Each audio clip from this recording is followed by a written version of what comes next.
Come on in as we wrap up our last unit in the course and talk about positive schooling and good work. These are some places right now you all are spending a lot of your time, both in school, and I know many of you have jobs or you're planning to have a job. So let's just have some thoughts about what positive psychology has to say. What are some elements of positive schooling? This is a picture from your book. You can see the basic fundamental piece are the care, trust, and respect for diversity. And then on top of that are plans. So these are plans teachers or professors like myself have, along with motivation, both from the professor and students. And then goals, like where are we headed? So that's why we have learning goals for every unit and for the course. And then there's elements of hope. So there's some future aspirations. You'll be different. Society will be different. I'll be different. And that all this culminates in some societal benefits, which are more educated citizenries. We can be good citizens, contribute to society, and help others learn. Let's talk a little more detail about each of these elements. The care, trust, and respect for diversity really is about social acceptance from teachers and professors. And it's important that there's a developmental discipline that people do develop different ages and that we understand the elements of that and support it. And the importance of cultivating a sense of trust in the classroom.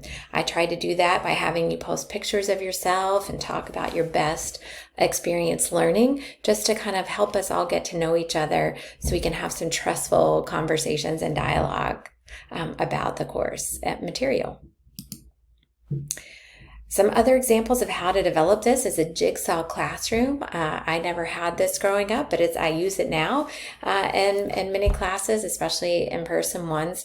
It's where the book talks about this. You need everybody in the group. They have different aspects of knowledge. They all have to get together to solve whatever the issue or challenge or assignment is.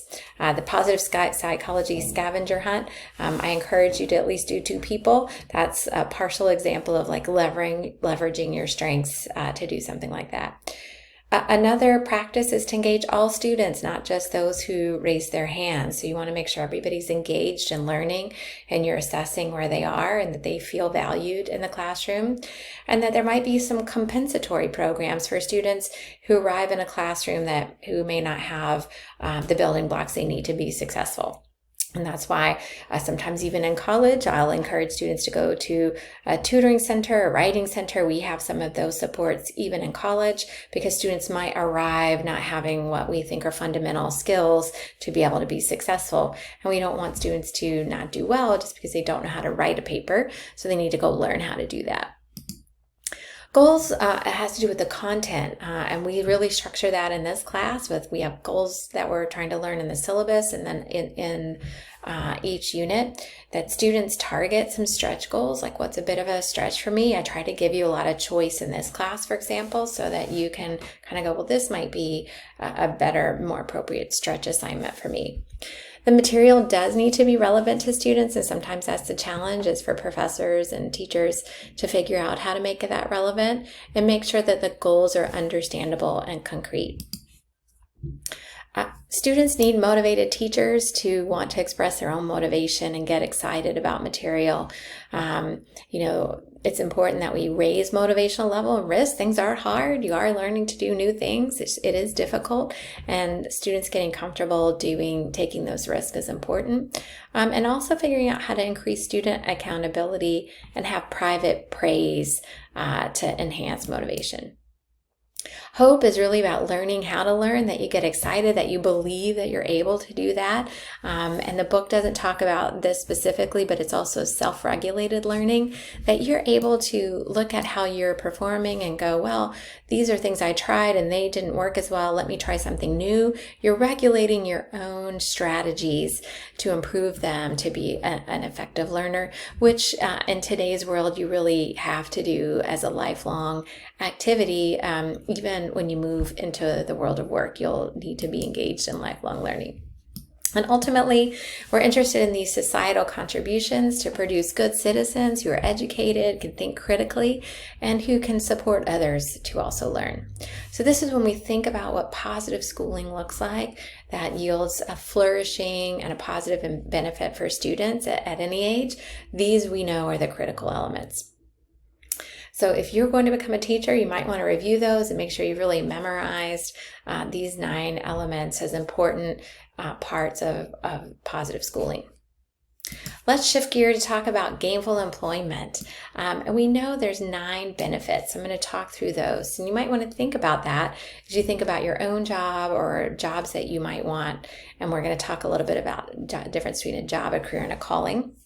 But we know it's important to have variety, whether that's in cell manufacturing, or industrial or tech settings, that there needs to be some variety in jobs that helps people to experience more positive benefits.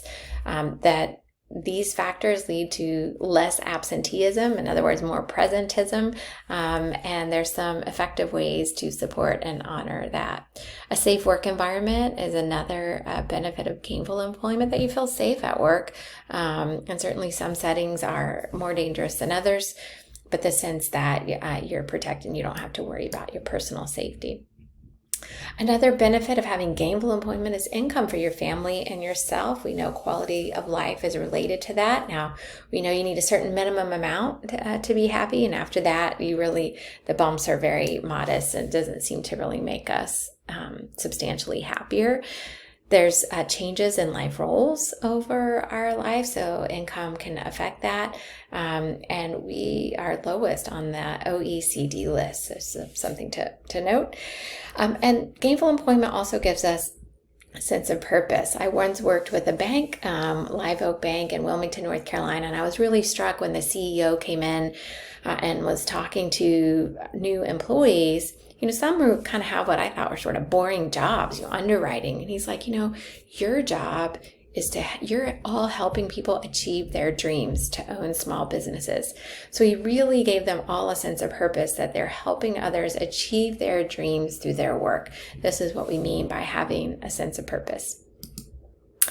Happiness and satisfaction at work. Many people get satisfaction, have a sense of identity about their activities at work. I know I do, in terms of teaching or publishing or talks that I give, workshops, helping people learn more about psychology and thriving. It can also provide us engagement and involvement, which also increases our work satisfaction. We can experience flow experiences at work because we are having some challenge, and especially when those challenges are good matches for the skills we have, it can be a good place for flow to occur. And we know there's a lot of positive benefits from that and feeling committed at work. The sense of performing well and meeting goals gives us a strong sense of career self-efficacy, and performing well when we are sure we're doing that because the goals are clear. We have a sense of accomplishment, and remember that's part of that PERMA framework. And happiness can be a precursor to work success. And of course, we get some companionships, and we think of the R, relationships, positive relationships. When that PERMA framework, we can have loyalty to coworkers and bosses. We might have friends at work, even though friendship at work can be discouraged. Many people report having friends, and a sense of community at work is beneficial. Finally, having respect and appreciation for diversity. We know that diverse teams improves work performance and achieving goals, and diversity of leadership is really beneficial when we look across countries. So when we think about these benefits of work, what's associated with gainful employment, here's some things to think about as you think about your own work, and are you experiencing those or jobs that you might have. Having or being a good boss, a lot of people actually report incivility at work and abusive supervision. I do a lot of work on destructive leadership and destructive leaders. So one way to be a good boss is to focus on employee strengths. People join organizations, but they quit because of a bad boss. They don't normally leave an organization. They leave a bad boss.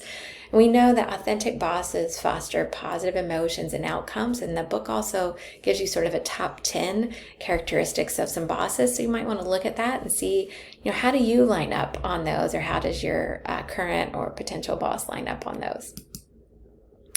Some strengths-based approaches to thinking about work is match people to the right job rather than trying to fix people to fit in a job that doesn't really fit them.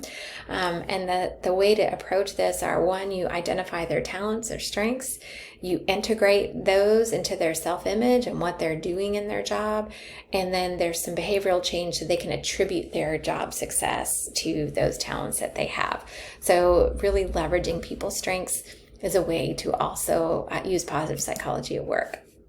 We know that this approach is related to better choices, productivity, self-confidence, engagement, and motivation, which again, those things lead to happiness and predict work success, and positive affect, which is that emotion. Then we talk a bit about capital. So there's different kinds of capital, and the one we're interested in is the positive psychological capital. So the traditional sense of it is, what you have, that traditional economic capital, what you have. Human capital is what you know. Education, experience. Social capital is who you know. Do you know folks who maybe can help you advance or achieve things you want to do? But positive psychological capital is who you are. And in particular, these elements about confidence, hope, optimism, and resiliency. And like that broaden and build theory that you encountered earlier in the class, the more we can engage these aspects, the more they sort of tend to spiral upwards and build on themselves and give us more psychological capital, which are these 4 elements. People who have more positive psychological capital are more committed to their organizations, they have better motivation. And we know there can even be group interventions on psychological capital, and positive leadership can really be a big influence. There is a dark side. So workaholics, these are people who are obsessed by work and can't stop and enjoy other aspects or colleagues.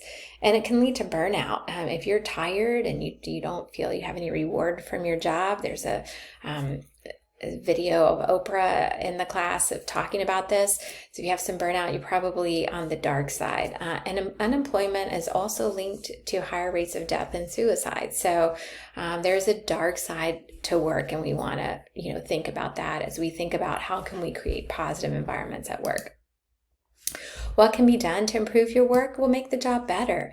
And the book talks through some ways to do that and identify changes that you could make or consider factors of gainful employment, maximize fulfillment of needs.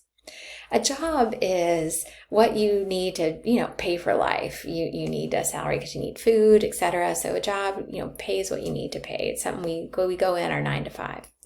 A career is something we expect we're going to advance in. We might have a more professional aspirations. Maybe we're going to be a physician or a lawyer, a professor.